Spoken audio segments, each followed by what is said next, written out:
Baik, sebelumnya Assalamualaikum warahmatullahi wabarakatuh. Perkenalkan, kami dari kelompok 7 ingin menyampaikan formulir tentang RHA atau Rapid Health Assessment tentang gempa bumi di Cianjur pada tahun 2022. Sebelum kita masuk ke interpretasinya, izinkan saya untuk mendefinisikan apa itu RHA terlebih dahulu. Yaitu RHA merupakan metode untuk mengumpulkan data dan informasi secara cepat mengenai dampak kesehatan dan juga kebutuhan masyarakat yang terdampak bencana, sehingga dapat menjadi dasar pengambilan keputusan secara cepat dan juga akurat. Interpretasinya, jadi kelompok 7 itu mengambil bencana alam yaitu gempa bumi di Cianjur pada tahun 2022. Langsung saja ke interpretasi pada formulir Rapid Health Assessment ini, yaitu yang nomor 1 itu ada nama dinas kesehatannya, yaitu Dinas Kesehatan Kabupaten Cianjur, yaitu dengan jenis bencana gempa bumi yang terjadi pada tanggal 21 November tahun 2022 pukul 13.21 waktu Indonesia Barat. Nah, untuk deskripsi bencananya, yaitu gempa bumi Cianjur pada tahun 2022 ini merupakan bencana alam yang terjadi pada 21 November tahun 2022 pukul 13.21 waktu Indonesia Barat. Nah, gempa ini tuh memiliki kekuatan 5,6 magnitudo dengan kedalaman 10 km, berpusat di darat di wilayah Kabupaten Cianjur, Provinsi Jawa Barat di Indonesia gitu. Nah, bencana ini juga menelan korban jiwa sebanyak 335 hingga 635 orang. Kira-kira segitu, dengan lebih dari 10.000 orang mengalami luka-luka. Ribuan lainnya mengungsi karena tempat tinggal mereka itu hancur atau tidak layak dihuni.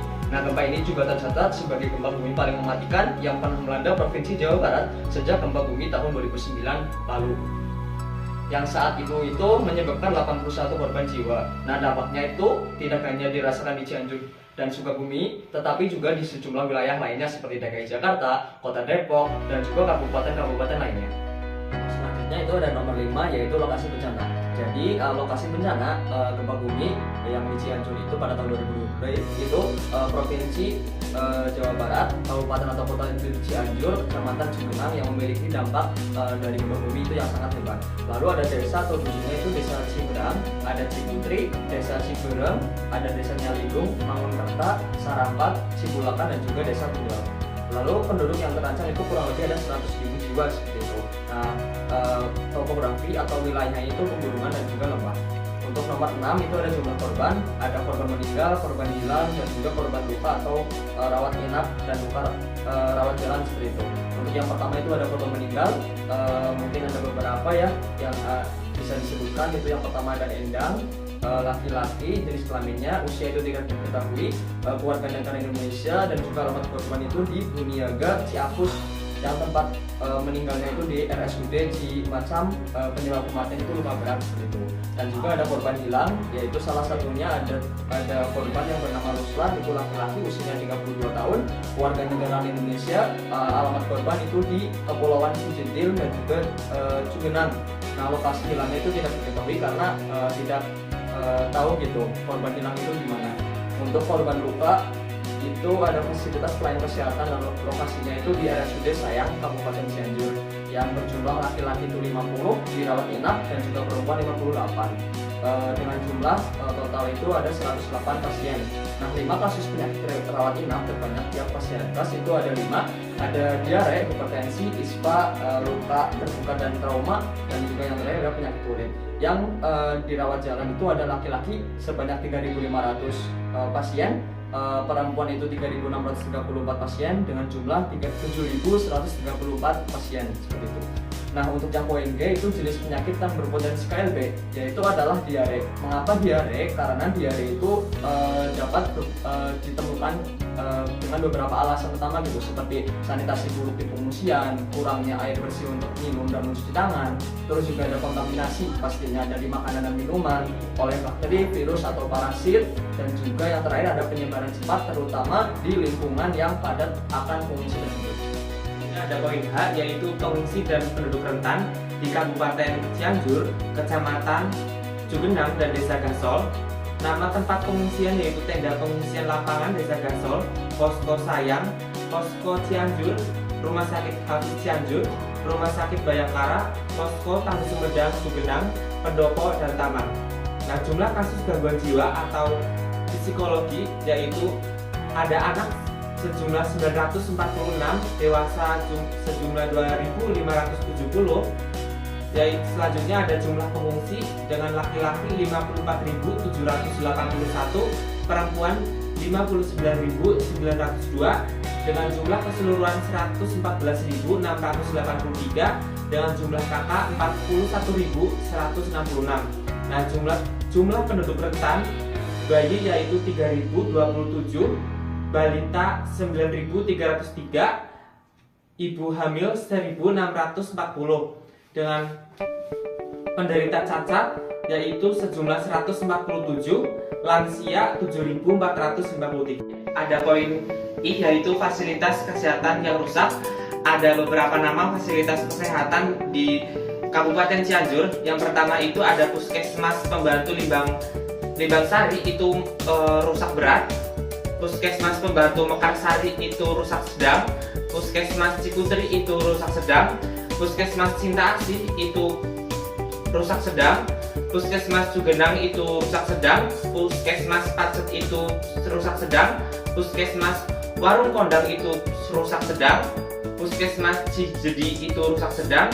Puskesmas Nagrang itu rusak sedang. Puskesmas Celaku itu rusak sedang. Puskesmas Sukagalih itu rusak ringan. Puskesmas Cianjur Kota itu rusak ringan. Puskesmas Karangtengah itu rusak ringan.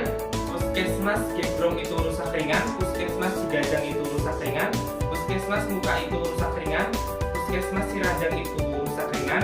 Puskesmas Mande itu rusak ringan. Puskesmas Inerang itu rusak ringan. Puskesmas Sukaresmi itu rusak ringan. RSUD Sayang itu rusak sedang. RSUD Cimacan rusak ringan. RS Bayangkara rusak ringan. RS Dr. Hafiz rusak ringan. Nah, selanjutnya ada poin J yaitu fasilitas umum. Poin pertama yaitu akses ke lokasi kejadian krisis itu sulit karena tidak dapat akses menggunakan kendaraan roda 4. Nah, selanjutnya ada poin J, fasilitas umum. Akses ke lokasi kejadian krisis itu sulit, tidak dapat diakses karena tidak dapat diakses menggunakan kendaraan roda 4. Nah, ada jalur komunikasi yang masih dapat digunakan yaitu ada handphone atau telepon. Keadaan jaringan listrik itu terputus. Akses air bersih itu tidak cukup. Untuk poin yang selanjutnya ada upaya penanggulangan yang telah dilakukan. Upaya subklaster dari pelayanan kesehatan antara lain yaitu pendirian pos kesehatan darurat, lalu ada pengiriman tim medis. Lalu untuk yang selanjutnya dari upaya subklaster pengendalian penyakit dan penyehatan lingkungan dan air bersih. Di antaranya ada penyuluhan kesehatan, lalu ada distribusi air bersih. Lalu yang selanjutnya upaya subklaster pelayanan gizi yaitu distribusi makanan. Lalu yang selanjutnya lagi upaya subklaster pelayanan kesehatan jiwa yaitu pendirian pos ramah perempuan dan anak. Lalu ada layanan dukungan psikososial bagi anak-anak.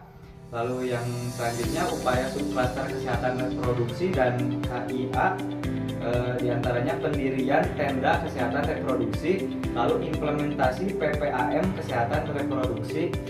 Lalu yang selanjutnya upaya subklaster DPI, penerimaan dan penanganan jenazah, lalu ada identifikasi para korban. Lalu yang terakhir upaya tim logistik kesehatan yaitu distribusi logistik kesehatan. Untuk poin yang selanjutnya yaitu bantuan yang diperlukan diantaranya logistik kesehatan, lalu mobil ambulans, lalu tenaga medis tambahan. Lalu untuk poin yang selanjutnya lagi rekomendasi diantaranya ada koordinasi antar kabupaten, lalu penambahan tenaga medis dan relawan kesehatan, lalu juga ada penguatan sistem peringatan dini dan edukasi masyarakat. Ini poin K, kondisi sanitasi dan kesehatan lingkungan di lokasi penampungan pengungsi. Dari hasil asesmen ditemukan bahwa perbekalan kesehatan sangat terbatas, obat-obat, alat kesehatan, hingga bahan sanitasi seperti kaporit, aquatab, dan hygienic kit berada dalam kondisi tidak cukup. Bahkan persalinan kit tidak tersedia sama sekali. Padahal banyak pengungsi merupakan ibu hamil. Dari sisi sumber daya manusia, jumlah tenaga kesehatan tidak mencukupi dan sebagian belum memiliki kompetensi tanggap bencana yang memadai. Untuk sarana pendukung, pelayanan kesehatan juga menghadapi kendala besar seperti transportasi terbatas, alat komunikasi minim, dan listrik tidak berfungsi, di sejumlah fasilitas kesehatan. Pada tingkat rumah sakit dan puskesmas, semua indikator ini menunjukkan kekurangan, termasuk tempat tidur pasien dan air bersih. Nah, untuk poin J yaitu ada ketersediaan sumber daya. Pertama, dari aspek tenaga kesehatan, RSUD Sayang mengalami kekurangan signifikan. Tersedia 5 dokter dan 12 perawat, sementara kebutuhan mencapai 3 dokter dan 10 perawat lagi.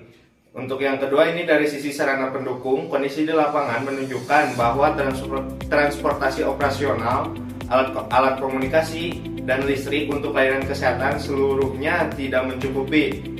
Untuk upaya penanggulangannya, ini subklaster kesehatan telah mengarahkan tenaga medis mendistribusikan logistik kesehatan seperti Aquatab dan Kaporit, serta memberikan layanan gizi, kesehatan jiwa, KIA, dan identifikasi jenazah atau DVI. Namun demikian, bantuan yang masih dibutuhkan meliputi tambahan tenaga medis, logistik, kesehatan, serta alat penerangan dan komunikasi. Sebagai rekomendasi ini, kami menyarankan pembangunan fasilitas kesehatan darurat, percepatan distribusi logistik, dan penguatan koordinasi lintas sektor agar pelayanan kesehatan tanggap bencana lebih efektif. Terakhir ada kesimpulan, pemerintah dan berbagai pihak telah melakukan berbagai upaya penanggulangan seperti pelayanan medis, dukungan psikososial, distribusi logistik, serta pelayanan gizi dan kesehatan reproduksi. Namun sejumlah rekomendasi masih perlu ditindaklanjuti seperti relokasi wilayah rawan longsor, rehabilitasi fasilitas kesehatan, peningkatan sistem logistik, dan pelatihan kebencanaan bagi masyarakat. Secara keseluruhan, bencana ini menegaskan pentingnya kesiapsiagaan, koordinasi lintas sektor, dan respon cepat dalam menghadapi krisis kesehatan akibat bencana alam untuk meminimalisasi dampak terhadap masyarakat. Sekian dari kelompok kami. Assalamualaikum warahmatullahi wabarakatuh.